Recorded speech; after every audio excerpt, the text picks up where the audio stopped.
अंतर्राष्ट्रीय अंतरिक्ष स्टेशन या आईएसएस ठंडी युद्ध के बाद संयुक्त राज्य अमेरिका और रूस द्वारा सहयोग का प्रतीक के रूप में बनाया गया था। यह एक अनुसंधान सुविधा है जहां दल दबाव, प्रौद्योगिकी और अंतरिक्ष अन्वेषण पर अनुसंधान करता है। आज तक अमेरिकी और रूसी अंतरिक्ष यात्री ने अपने राजनीतिक मतों के बावजूद आईएसएस में पूरी तरह से मिलकर काम किया है। सोयूज रॉकेट परिवहन का उपयोग करके अमेरिकी अंतरिक्ष यात्री कीरा और क्रिश्चियन आईएसएस के लिए यात्रा करते हैं। जब वे स्टेशन के साथ जुड़ते हैं, क्रिश्चियन बताता है कि रूसी लोगों ने बाकी लोगों को बताने के लिए 3 बार दस्तक दी है। जब वे अंदर जाते हैं, वे बाकी दल से मिलते हैं, कमांडिंग ऑफिसर गॉर्डन, वेरोनिका और भाई निकोलाई और अलेक्सी। गॉर्डन अमेरिकी है जबकि बाकी 3 रूसी हैं। वेरोनिका 50 दिनों से स्टेशन में है और कीरा को ध्यान आता है कि वह गॉर्डन के साथ बहुत करीब है। वह एक बहुत सकारात्मक महिला है और उन्होंने कहा है कि सबसे महत्वपूर्ण नियम साथ में रहना है। एक गर्म स्वागत के बाद गॉर्डन कीरा को जगह की यात्रा देता है जिसमें उनके सोने के क्षेत्र भी शामिल हैं। उन्होंने बताया है कि पहले सोने का सीखना कठिन होगा। कुछ अंतरिक्ष यात्री एक बैग में बंधे हुए सोते हैं, जबकि कुछ ने सिर्फ अपने क्षेत्र में तैरना सीख लिया है। गॉर्डन उसे आरामदायक होने तक एक सोने का बैग उपयोग करने की सलाह देते हैं। उन्होंने ये भी बताया है कि जो ध्वनि वे लगातार सुनते हैं वह जीवन समर्थन प्रणाली है। यदि यह कभी ध्वनि नहीं करता है तो इसका मतलब है कि वे मुसीबत में हैं। अगले, गॉर्डन उन्हें उनके शोध को सुरक्षित रखने के लिए लॉक बॉक्स में अपने कार्यस्थल में परिचय कराते हैं। उन्हें अमेरिकी तालों की चाबी देते हैं। उन्हें रूसी कैबिनेट का उपयोग करने की भी अनुमति है, लेकिन फिर उन्हें चाबियों का विनिमय करना होगा। कीरा तत्परता से काम पर लग जाती है और अपने प्रयोगों के लिए कुछ चूहों को एक पिंजरे में निकालती है। अलेक्सी इसे टिप्पणियों में देखता है कि वे कुछ समय तक एक दूसरे के कार्यस्थल के पास काम करेंगे क्योंकि उनके कार्यस्थल एक दूसरे के पास हैं। कीरा ने उनके शोध को पढ़ा है और उनसे उनके प्रयोगों के बारे में पूछती है, लेकिन अलेक्सी समझाता है कि उन्होंने अपने सभी चूहों को खो दिया है। जब वो अगले कमरे में जाती है तब अलेक्सी उसके सेटअप पर नजदीक से देखता है। बाद में जब कुछ अनुभवी लोग व्यायाम कर रहे होते हैं, कीरा क्रिस्टियान के साथ एक ड्रिल के साथ अनुभव करती है जो आग को छिड़कने के लिए उपयोग कर सकती है, जो भयानक है लेकिन आश्चर्यजनक भी है। रात के खाने के दौरान क्रिस्टियान पृथ्वी से कुछ उपहार साझा करता है और निकोलाई एक शराब की बोतल लाते हैं। कीरा अपराध से उसे सामान्य तरीके से खोलने की कोशिश करती है, जिससे शराब की बूंदें हवा में उड़ती हैं और बाद में सबको हंसाती है। जहां दल देखने के लिए जाता है जहां कीरा को पृथ्वी का एक अद्भुत दृश्य दिखाई देता है। समूह ओवरव्यू प्रभाव पर चर्चा करता है, जो एक आत्मिक जागरण है जब कुछ अंतरिक्ष यात्रियों को पृथ्वी को बिना सीमा और मानवता को एक मान्यता के रूप में देखने का अनुभव होता है। उस रात कीरा एक आदमी को ऊपर तैरते हुए सोते हुए देखती है और उसे बहुत चिंता होती है। वेरोनिका उसे सांत्वना देती है और उसे अपनी पहली रात के लिए बैग में बांधने में मदद करती है, जबकि उन्होंने अंतरिक्ष में सोने का सबसे कठिन हिस्सा कोई नहीं होने के रूप में बताया है। अगले सुबह दल का काम जल्दी शुरू हो जाता है। क्रिश्चियन कंप्यूटर का उपयोग करने की कोशिश करता है, लेकिन सिग्नल खराब हो जाता है, इसलिए वे संदेश नहीं भेज सकते। कायरा अपने चूहों की जांच करती है और पाती है कि वे एक दूसरे पर हमला कर चुके हैं, लेकिन वह नहीं बता सकती कि इसका कारण क्या है। निराश होते हुए वह पृथ्वी को देखने के लिए जाती है, लेकिन फिर वह एक बड़ा फटाफट देखती है। शुरू में उसे ये सोचते हैं कि यह एक ज्वालामुखी का फटना है और वह दूसरों को बताती है, लेकिन जल्द ही कई स्थानों पर कई धमाके होने लगते हैं। आतंकित होकर दल तत्काल डेक छोड़ देता है और इससे पहले कि पृथ्वी से संपर्क स्थापित करने की कोशिश करें, वे निष्फल हो जाते हैं। अचानक गॉर्डन को मिशन कंट्रोल से एक संदेश मिलता है जिसमें उसे चुप रहने को कहा जाता है क्योंकि यह वर्जित जानकारी है। ये पता चलता है कि संयुक्त राज्य अमेरिका और रूस युद्ध में है और अन्य देशों की शामिलता जांच की जा रही है। अमेरिकी सरकार चाहती है कि उसके नागरिक सभी प्रयोगों को छोड़ दें और किसी भी माध्यम से स्टेशन का नियंत्रण हासिल करें। अपने खुद के स्टेशन में निकोलाई को भी एक संदेश मिलता है और गॉर्डन को यह सोचते हुए है कि क्या उसे एक समान आदेश मिला है। घबराहट में उसे उस संदेश का जवाब देते हैं, शब्द क्यों। लेकिन उसी समय बिजली चली जाती है और 1 सेकंड में वापस आती है। गॉर्डन बनावटी करता है कि उसे पृथ्वी से संपर्क नहीं कर सका, लेकिन जैसे ही वो कायरा और क्रिश्चियन के साथ कुछ निजता प्राप्त करता है, वो उन्हें सच्चाई बताता है। क्रिश्चियन तत्काल यह मान लेता है कि रूसी भी वही आदेश प्राप्त कर चुके हैं और वह बिजली की आपूर्ति में खराबी के लिए उन्हें दोष देता है, लेकिन गॉर्डन उसे ये कहता है कि वो निष्कर्षों पर कूदने के बजाय इंतजार करें। तब वेरोनिका घोषणा करती है कि उनके पास एक बड़ी समस्या है। स्टेशन ने अपनी आंतरिक प्रवाहन को खो दिया है और अब यह आकाशमंडल से बाहर गिर रहा है, जिसका मतलब है कि उनके पास केवल 1 दिन है जब तक पूरा स्टेशन वायुमंडल में जलकर नहीं रह जाएगा। इसमें सोयूज रॉकेट का उपयोग करने का उल्लेख है, लेकिन इसमें सभी के लिए पर्याप्त जगह नहीं है और यह केवल एक विवाद को प्रारंभ करता है।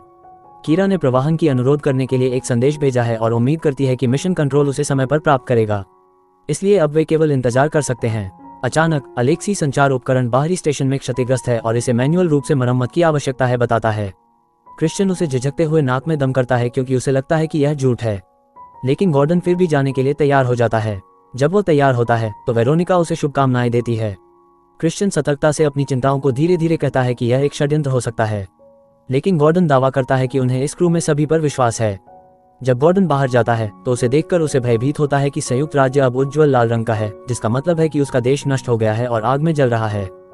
कम्स का उपयोग करके वो कीरा से कहता है कि वो सभी को खिड़कियों से दूर रखें। इस दौरान वेरोनिका अलेक्सी और निकोलाई से मुकाबला करती है और सच्चाई जानती है। उन्हें रूस से आदेश मिले हैं कि वे अमेरिकियों से छुटकारा पाएं और आईएसएस पर कब्जा करें। हालांकि अलेक्सी कहता है कि उन्होंने सिर्फ शांति को तोड़ना चाहा था और उसे पता नहीं था कि निकोलाई की रक्षा करने की इच्छा है। निकोलाई कहता है कि अमेरिकी भी उनके साथ ऐसा ही करेंगे, लेकिन एक भयभीत वेरोनिका उसे किरा की तरह एक राक्षस कहती है। वह गॉर्डन को ढूंढने के लिए बाहर जाना चाहती है, लेकिन भाइयों ने मदद करने से इनकार कर दिया। दिल टूट जाने के बाद वेरोनिका एक और कमरे में जाती है और वहां टूट जाती है। इसके बाद वेरोनिका किरा से निजी बातचीत करने के लिए कहती है, क्योंकि किरा नई है और उस पर विश्वास कर सकती है। वेरोनिका किरा से कुंजी बदलने की विनती करती है, और जब किरा कहती है कि उसकी कुंजी खो गई है तो वेरोनिका को पता चलता है कि वो झूठ बोल रही है। फिर दोनों महिलाएं स्वीकारती हैं कि उन्हें सरकार से आदेश मिले हैं, और वेरोनिका स्वीकारती है कि भाइयों ने गॉर्डन को मार दिया है, जिससे किरा मदद करने को राजी हो जाती है। वेरोनिका के पास एक योजना है। वो एक व्याप्ति बनाएगी, जबकि किरा रूसी कुंजी का उपयोग करके अलेक्सी के बॉक्स को छानेगी, जिसमें ऐसे नमूने हो सकते हैं जो कि विकिरण प्रदूषण का इलाज करने के लिए उपयोग किए जा सकते हैं। पृथ्वी एक परमाणु युद्ध से गुजर रही है और उनके देश चाहते हैं कि उनके अनुसंधान का उपयोग इसे अंतिम मोलभाव के रूप में किया जाए, लेकिन वेरोनिका को लगता है कि इलाज सभी के लिए होना चाहिए। वो ये भी दर्शाती है कि सबसे महत्वपूर्ण नमूने नोड 0 में संग्रहित हैं। कुंजी विनिमय करने के बाद वेरोनिका आग ड्रिल गन चुरा लेती है और एक कमरे में प्योर ऑक्सीजन चालू करती है, सब कुछ बर्बाद करने की धमकी देती है। निकोलाई और अलेक्सी उसे शांत करने की कोशिश करते हैं। किरा शोध लैब में जाती है और नोड 0 की खोज करने लगती है, लेकिन वो उसे नहीं ढूंढ पा रही है। उसे इसके बारे में क्रिश्चियन से पूछती है और क्रिश्चियन उसे बताता है कि ऐसी कोई चीज नहीं है और वेरोनिका ने झूठ बोला है। एक रोशित किरा उसे ढूंढने के लिए जाती है और क्रिश्चियन उसका पीछा करता है। ये जोड़ी दूसरे कमरे तक समय पर पहुंचती है, जहां वेरोनिका ने एक रेंच से अलेक्सी को मारा है। क्रिश्चियन इस व्याकुलता का उपयोग करके वेरोनिका के सिर के पीछे एक टैंक को तोड़ता है, जिससे वो तुरंत मर जाती है। अलेक्सी और निकोलाई विचलित हो जाते हैं, जबकि क्रिश्चियन उन्हें बताने की कोशिश करता है कि उसे कोई विकल्प नहीं था, क्योंकि वो स्टेशन को ब्लो अप करने वाली थी। जबकि अलेक्सी और निकोलाई वेरोनिका की शोक में हैं। क्रिश्चियन किरा को ये कहने के लिए मनाता है कि संचार फिर से काम करने लगे तक वह छिपे रहें। अंत में निकोलाई बदल जाता है और घोषणा करता है कि वह इस सब को समाप्त कर रहा है, इसे अपना धर्म मानते हुए। आग और विनाश फैलते रहते हैं। अलेक्सी भूलने के लिए पीने का फैसला करता है, और जब वो स्क्रीन पर नजर डालता है तो उसे पता चलता है कि गॉर्डन नजदीक है और अभी भी जीवित है, इसलिए वो तत्परता से उसे अंदर लाने के लिए ग्रेबर आर्म का उपयोग करता है। इस बीच किरा और क्रिश्चियन सामान में छिपे हुए हैं, जबकि निकोलाई उस क्षेत्र की खोज करने लगता है। क्रिश्चियन अपने फिजिट टॉय को उसे उल्टी दिशा में भेजने के लिए फेंकता है। किरी अवसर का उपयोग करती है और बाहर निकलती है और अलेक्सी से टकराती है, जो उसे एक अलग स्थान में छिपाने में मदद करता है और अपने भाई को झूलते हुए झूलते हैं। उसी समय खिलौना फिर से उड़ता है और निकोलाई अंततः क्रिश्चियन को ढूंढता है, इसलिए वह उसे पीटने के लिए बाहर खींचता है, लेकिन जब वह उसे रोकने की कोशिश करता है तो अलेक्सी को मार देता है। फिर कायरा निकोलाई को छोड़ने के लिए निकोलाई को टैकल करती है, इसलिए निकोलाई उसे पकड़ लेता है और उसे दबाना शुरू करता है। अचानक गॉर्डन आता है और ड्रिल के साथ निकोलाई को नीचे धकेल देता है।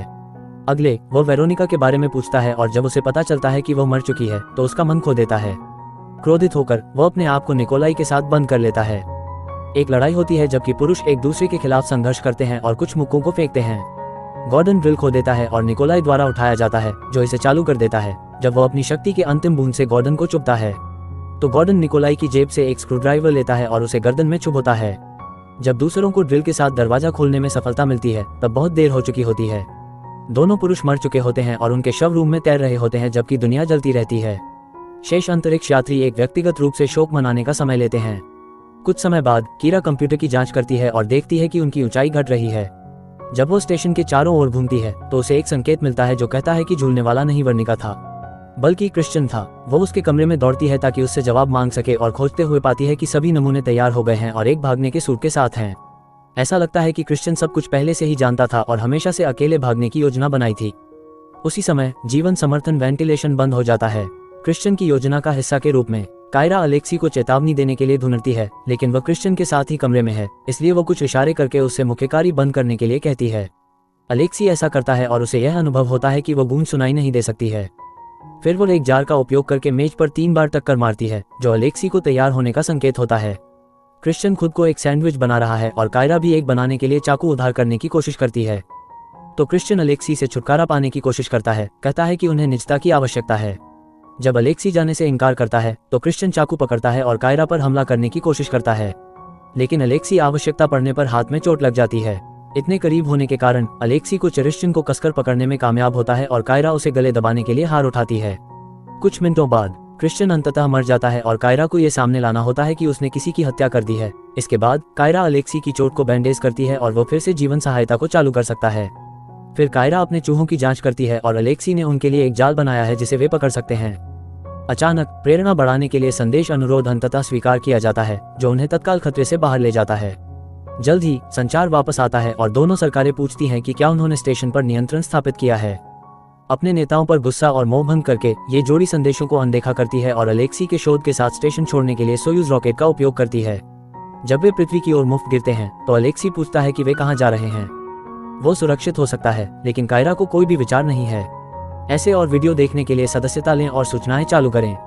देखने के लिए धन्यवाद।